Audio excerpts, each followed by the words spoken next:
When a hot new startup decides to go public, all we hear about are these massive valuations, right? The incredible sums of money being raised. But there's a whole other side to that coin.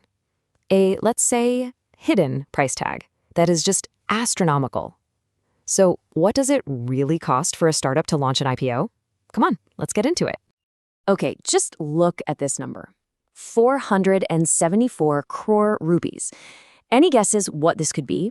Maybe a company's total profit or the funding for a huge new project? I mean, it's a figure that's kind of hard to even process. Well, here it is. That massive number is the amount that just 4 of India's most talked about startups, we're talking Lenskart, Groww, PhysicsWallah, and Pine Labs, paid to their bankers. This wasn't to fund their operations or build new products. Nope, this was just the fee to go public. So how in the world does a bill get that high? To understand that, first, we've got to take a closer look at the companies who were footing this enormous bill. And you know these names. You've got Lenskart, the eyewear brand that's everywhere. Groww, the investment app on so many of our phones. PhysicsWallah, the ed tech sensation. And Pine Labs, a huge player in fintech. Now, together, their IPOs raised a mind-boggling amount of money, almost 21,300 crore rupees. Right, so when you're dealing with numbers that big, you can kind of see how the fees start to pile up. So let's follow the money trail and see exactly who paid what.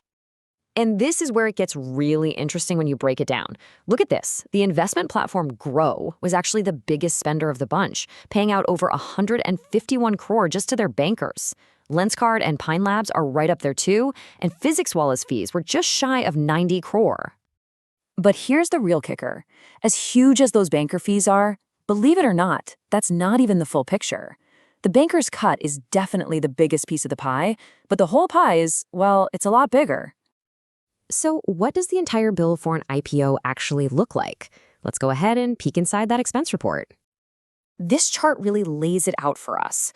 For these 4 big IPOs, about 55% of all the expenses went right into the pockets of the merchant bankers, which of course raises the question, what in the world is in that other 45%?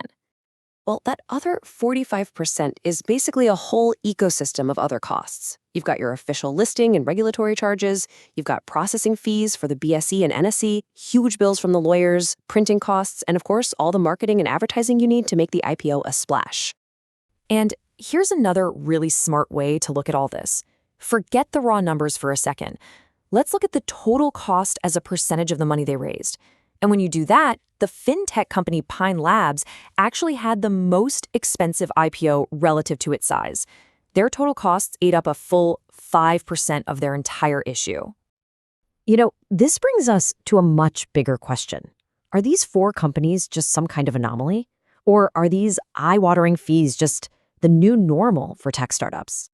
This comparison right here, it tells a really powerful story. For a big traditional IPO like LG Electronics, the total expense was about 2% of what they raised. But for tech startups, whoa, that range shoots up to between 4 and 11%. It seems the perceived complexity and the forward-looking nature of tech companies just make it a much heavier lift for the bankers. And this isn't a fluke. It's a pattern, a trend. The data clearly shows that digital-first companies consistently pay more. We've seen it with other big names that went public, like Nika and GoDigit. It's a real thing. So if startups are paying this much just to get a seat at the public market table, you have to ask yourself, who are the real winners in this high-stakes game? And yeah, the answer is pretty straightforward.